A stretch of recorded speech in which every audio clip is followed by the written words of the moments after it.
Oops, I guess I got it. Hello, everyone. Welcome to another session at Prep for Wave Week 2022, where we are getting ready for wave season of 2023. Today is all about sales. And so, of course, I wanted to have somebody that has like really good experience in sales, not only from the travel industry, but we'll get a little bit more into her background before she came into the travel industry. But she is a six-figure commission earner, which I know is a big goal for a lot of people. So how does she do it? Like, what's her product mix? We're going to get deep into some of the little nitty-gritty details. So without further ado, welcome Brandee Martin of Silver Foxes Travel. Hello, hello. Thank you for being on here and sharing a little bit slash a lot of it of your wisdom with everyone who is like aspiring to be in your shoes one day, as far as the six-figure commission earner, which has always been, like, I know, a big dream for so many people. So before we get into how you kind of did it, what is your background, and then what eventually drew you into the travel industry?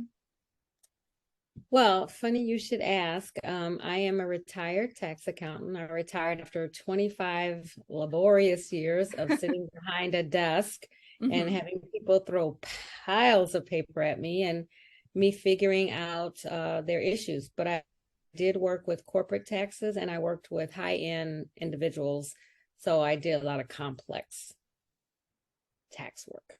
Mm-hmm. And so when you retired from that, you kind of, I remember when we were first talking, you said that you started transitioning people from like, hey, I'm gonna get out of taxes and I'm gonna be doing travel. Well, you want a brief story? My brief story is I went to work one day, and as I pulled into the parking lot, I was like, oh, I don't want to go. And the person dropping me off, my better half and spouse, Mm-hmm. said, what's wrong? I've never heard you not want to go to work. And I said, I'm all right. And I walked in the office, not a big deal. But I sat down at my desk that day at lunch and I wrote my business plan for Silver Foxes Travel. No way. I did. It took me 30 minutes. I had an idea. I wanted to take my clients from tax to travel. Mm-hmm. I already knew they made the kind of money that I needed to do to be luxury clients. I know Mm-hmm. we're going to talk about that. Um, but that was my plan. And then I had to figure out revenue streams. I've watched enough businesses fail from doing corporate taxes that Mm-hmm. I knew what needed to happen for me to succeed. So that was 2016. I Mm-hmm. literally filed incorporation papers with the IRS that day. Yes. Sorry, I'm busy. My phone is ringing. I filed incorporation papers that day with the IRS. I knew how I wanted to structure my business. And I officially opened my doors when I finished Agent Essentials in June 2018. Okay. Uh, but I retired in 2020 in December, and I told my clients in June, we have 2 years of transitioning, you losing me here, but Mm-hmm. gaining me somewhere else. Right. Nice. So did a lot of people transition with you into the new travel business?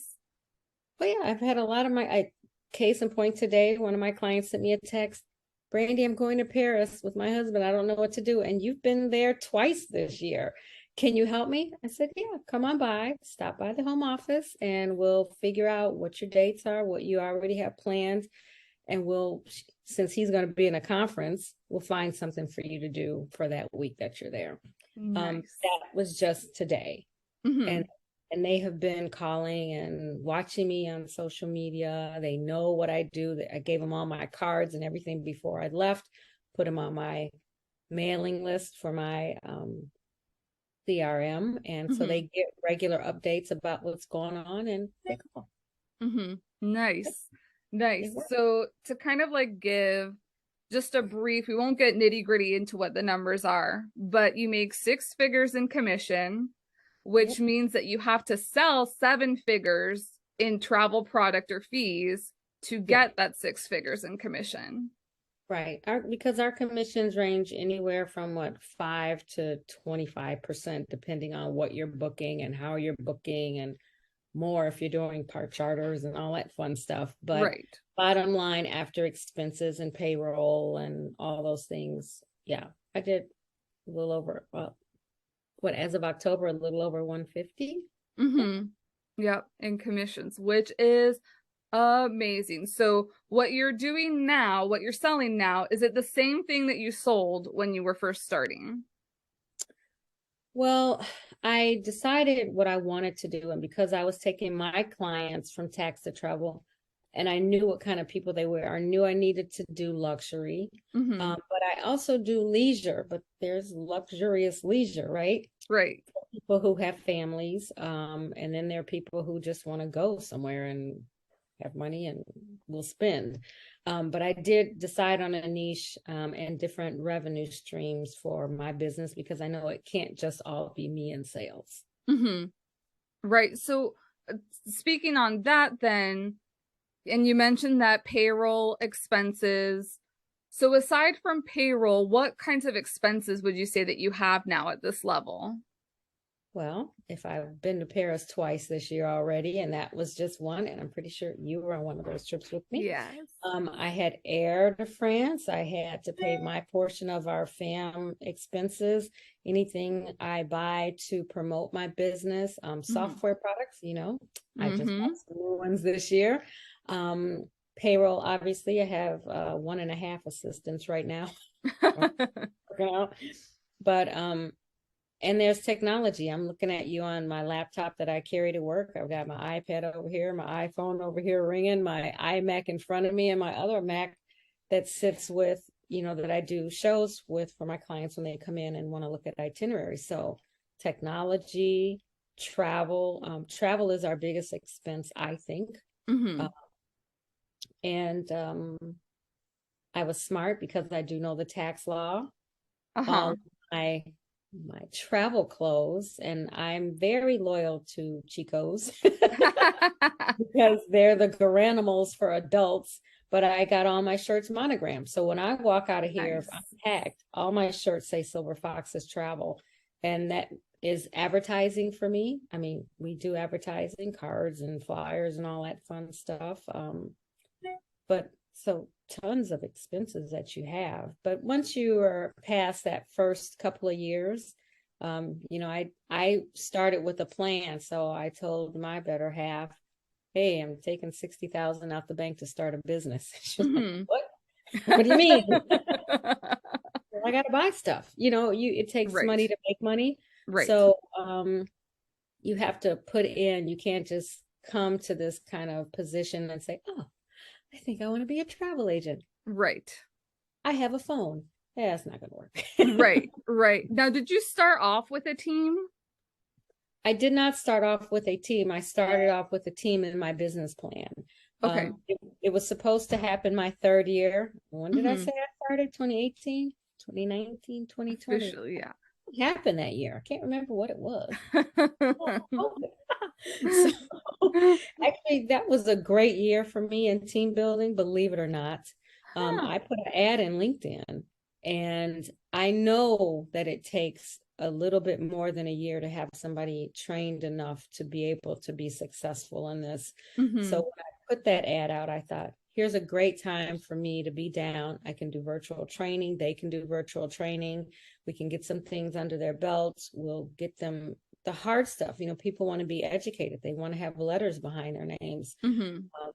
And that takes time. You can't always just do that while you're out and about traveling or trying to work another job. It takes commitment. So Mm-hmm. that was part of my business plan. So it didn't happen my first 2 years or third year, but I've had my team currently 4 agents for about 2 years now.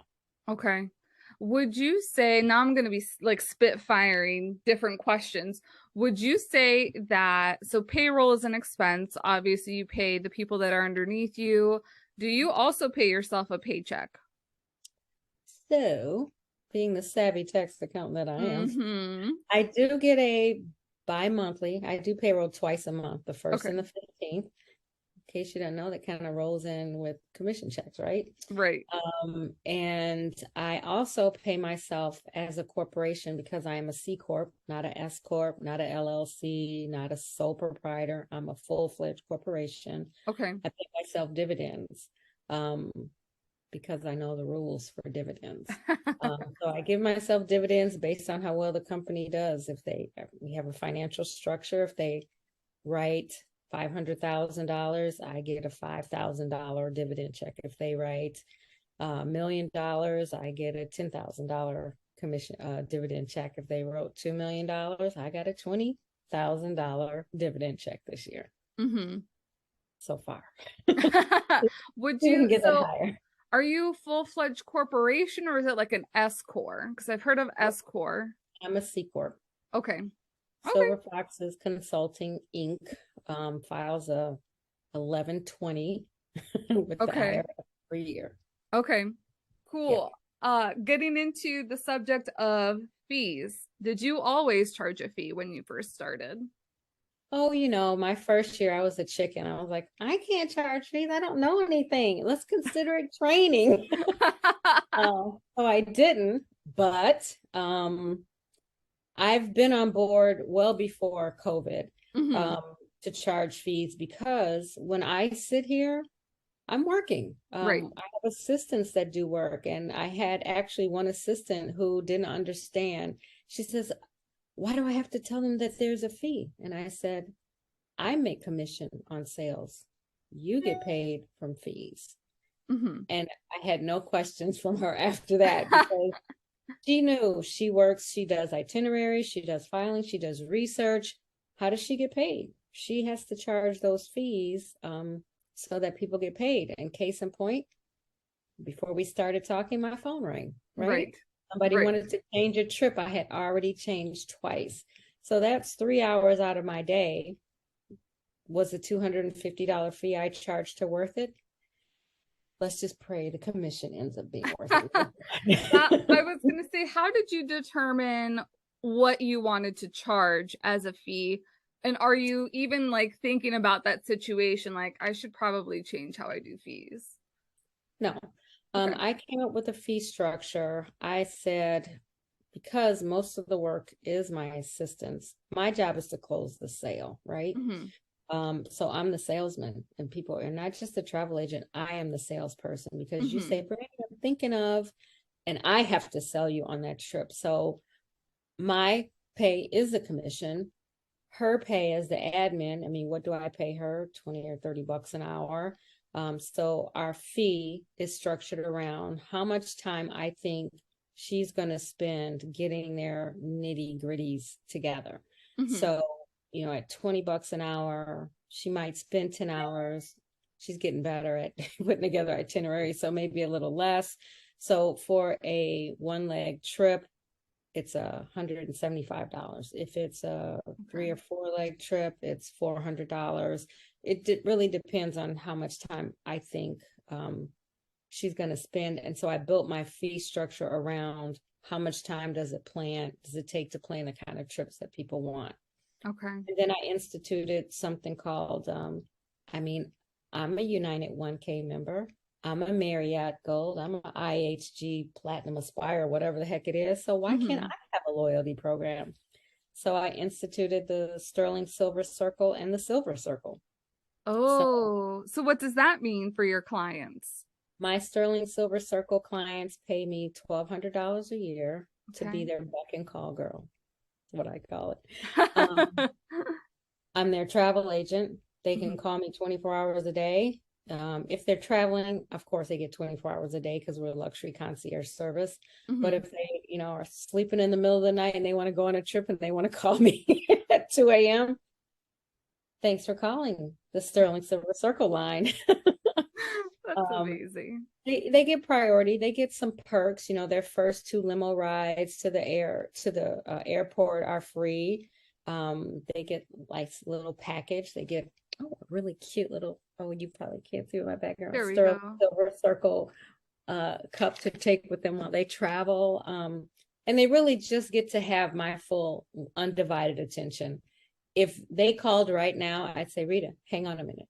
And I pick up the phone because those people usually spend upwards of 150, $200,000 on travel a year, Okay. which is So important to me. it's like a subscription almost to get access to you for the year, and then they Mhm. just renew it next year. Is there a limit to how many trips that you'll plan in that? Okay. Has nothing to do with trip planning. It's all about access and priority and who wants to get on the plane first, who wants to sit in first class. That's what Mm-hmm. it's about. You want to feel special, you join the Sterling Silver Circle Summit. So do you charge fees on top of that subscription or separate? For the Sterling Silver Circle people, no, Okay. I don't charge them extra. Okay. Why? Because they spend a lot of money with me. And so I make a lot of money from that. Mm-hmm. Do you offer that to every client or just select? Okay. Got to be special. Yep. Yeah. Yeah. So what does, because I love where you put the emphasis that you are the salesperson. So what does sales mean to you, or what's your process like? Sales to me is everything. You really have to listen to what the person wants. You have to listen and you have to be a visionary. You have to be able to kind of understand them and what they think they want, Mm-hmm. and what kind of experience can you really give them. So if you told me, Brandee, I'm going to go to Italy I want to go for 10 days. Whoa, Mm-hmm. let's say you told me I want to go for 3 days. I'd say, really? That's not going to work. Nope. And you'd say, why? I have 3 days in June. I want to go. I said, unless you want to go, fly, have a nap, go see two things and fly back, that's not going to work. Mm-hmm. So it's my job to create that experience for them in their minds. And they're like, oh yeah. Oh, I didn't think about that. Oh, I want to do that. And then Mm-hmm. all the little things in between. The little lady who came in today, the nurse, I shouldn't say who she is, the nurse who wants to go to Paris with her husband. She says, well, and then we have to get to the airport. I said, oh, well, wait. No, no, no. You don't think about that. I said, we do that. We take you from door to door. She's like, really? I don't have to. I said, you don't worry about a thing. That's my job. And she's like, oh, how much do I owe you? See, that's when people like are a little bit hesitant on fees, those are the things that I think about, that you are adding so much value that people want to give you money, but it's a certain type of person. But they are like, take it because I don't want to have to deal with it. You're taking away stress. You're taking away time of them having to research. You're taking away even like the decision making process. Like, am I making the right decision? Am I booking the right person? Like, you just took that all off of their plate. Mm-hmm. That's what a luxury concierge travel agent does. Mm-hmm. You tell us what we want and we exceed your expectations. Mm-hmm. And if we don't, well, maybe your expectations weren't as they should be. Case in point, I had a family who wanted to go to Italy. You know what their biggest complaint was when they came home? There's so much walking. That's a strange complaint. It's it's everything is old. I mean, I just kind of chuckled. I'm like, yeah, you're going to Rome. You're not, you can stay in a great 6-star resort and it Uh-huh. would be brand new and fresh, but you told me you wanted a certain type of experience. And yes, there's lots of walking in Italy. How do you think they don't stay fat eating all those carbs? They walk. No. Right. I mean, the first time I ever went to Italy, I ate pizza and pasta and lost 10 pounds. Because you walked it off. Yes. So, they have to be realistic about what their adventure is going to be or what they even think they want their adventure to be. And if they're not, it's your job as the agent to explain to them the things that are going to happen in their experience and their process. And if it's not what they want, then you steer them someplace else. Okay, so maybe Italy's not for you if you don't like to walk. Maybe you want to cruise somewhere. Maybe you Mm-hmm. want a nice little river cruise or, something that's a little more relaxing where you can still see the country, but not walk every part of it. So it's, our job to kind of figure that out. And as salespeople, if we don't know the product, we can't sell the product. Hence, travel is one of the biggest expenses for a travel agent, more than likely. Right. Right. So are you, because it sounds like you're very broad in your product mix. Are there, instead of going in the route of what do you sell, what don't you sell, or what would you refer off to another advisor? So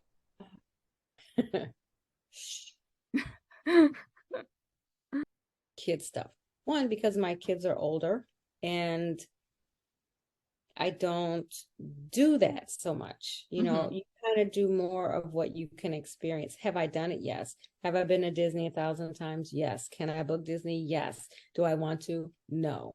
Do I have agents, sub-agents who do that? Absolutely. I get a call for Disney. I go, great, we can help you. We, Silver Foxes, can help you. Brandee's not going to book that. Brandee's going to call Jackie down in Texas, my sub-agent in Houston, and say, hey, I got a Disney trip. Here's the email. Nice. She'll put it together. I close the sale. She gets paid. Nice. That's how it works. Nice. So I like that you kind of do it. It's almost like a full service agency when you're able to add sub-agents. That was my goal when I created my company, that I did want to have full service. So that kind of works usually. I mean, I have another luxury agent. I have an Africa specialist. I have my honeymoon and destination wedding lady. I have, because I don't do honeymoons or no weddings. Nope, they're just things I don't like. Tell me you want a nice, relaxing luxury vacation, I'm your girl. We can still service you, but that's what the sub-agents were about, and that was part of the business plan. Okay. So would you also say that your sub-agents, do they strictly work with your agency, or can they branch out on their own almost? Nope. Okay. There's a contract. Okay. If you want to do something else with somebody else, then don't do it. You can't be a silver fox. Okay. So would you say that they are more employees, or they're more... No, they're 1099ers. Okay. But their contract with it's like us, a no compete. It's right. Okay. Yep. And so what does that process look like, or how do you know when you need to add somebody else to the team? It's almost, could I add 3 more people? Yes. I don't have the capacity right now, personally, because I do commit to these ladies when they come on. We have once a week one-on-ones on Monday. They get a half hour of my time every Monday in their scheduled slotted time. We have a team meeting once a month where they can kind of come together as a group and think of some things they want to do, or it's kind of like a little learning session. They obviously, if they want to come to our hosted agency annual event where they learn, or regional event where they learn, but I commit time to them. I commit time and energy to them to help them be successful. That, I love that. And thank you for giving a little peek into running a team. What kinds of challenges are you also finding with running a team? Well, so I was a manager, where I did tax and accounting. So I know my team's strengths and weaknesses. I wouldn't send somebody a pastoral return when I know they're good at farms. And then you also have to remember that everybody has a learning curve. So it is my job to, on top of sales and running an agency, to kind of not be a babysitter, but make sure that they're supported properly. I mean, I have some agents that have been here 2 years and have written $2,000 in commissions. And then I have some who've been here a year and they've written 10,000 in commissions. So they, and the one who did the most writing is working a full-time job. So, it's all about what they want to bring to the experience too. And then as an agency owner, I have to decide when when am I tired of working with someone who is not putting forth the effort or Mm-hmm. for whatever reason can't close the sale? Mm. And then I can always look at my contract structure and say, look, if you need me to give you leads, which I have now done since we have a different lead system that comes in. If it's Mm-hmm. not something I want, I just give it off to them, but they still have to close that sale. They still have Yeah. to have sales experience and understand how to close a sale. You can't be a passive salesperson.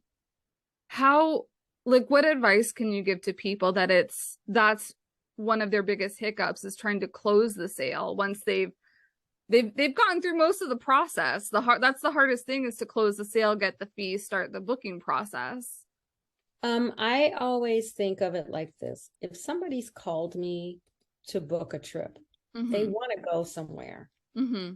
And you once you make sure that you're a good fit, and you have to be a good fit with your customer. I don't write everybody who calls me. I go, nope, sorry, I don't do that. There are just some things that I look at, and if it feels wrong, and I have a great sense of people and situations, which is a gift for me. Mm-hmm. Not everybody has a level of discernment like that, Right. but when it fits, it should work. And you just say, okay, so my verbiage is, are you ready to go? And they say, well, let me think about it. I said, okay, so here's our proposal. And now I'm not talking to you and giving you a proposal unless you paid my fee, right? Right. So I do know that fee is also part of the commitment. And people's fear to charge a fee is almost their fear of assuming the sale. So I assume a sale because you called me, you paid me, you want to do something. Right. If you don't charge a fee, if you don't say, here's what I'm worth, or are you committed to working with me? I'm committed to working with you. Then you're rarely going to get a good sale where you feel comfortable. Right. If the person who changed their trip today changes their trip, am I okay with it? If they decide not to go with me, am I okay with it? Yep, they paid Yep. me for a few hours of work I did, and let's move Exactly. on. Absolutely. Exactly. I feel like that's kind of just getting comfortable charging the fee and explaining your value proposition makes it easier. And then also knowing that if they don't decide to go with you, they've just saved you time. That's how I like change my mindset about it. You just saved me from wasting my time. It's funny, Rita.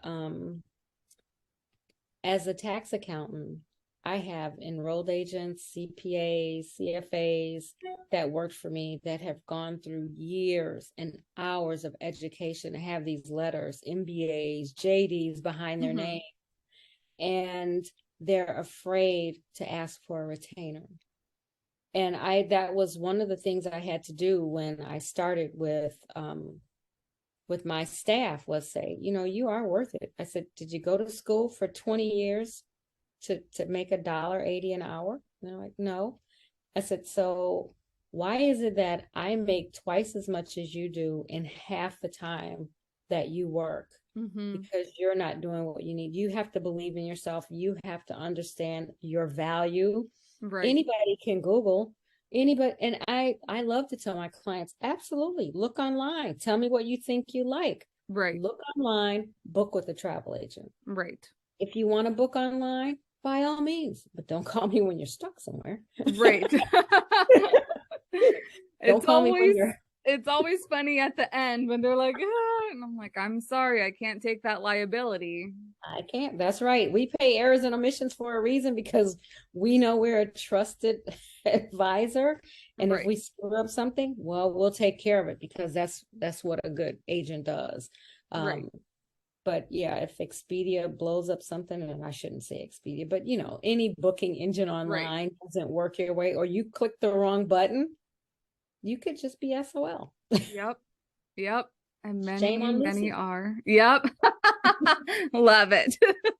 Well, Brandee, thank you so, so much for sharing so You're much welcome. information. I think we've covered a lot of what it takes really to be a six-figure commission earner, and like bring some of that reality to light instead of, just talking about the frilly, fluffy, fun stuff that I know a lot of people like to bring to light, but it's really the nitty-gritty of what's the difference between commission and sales and all that.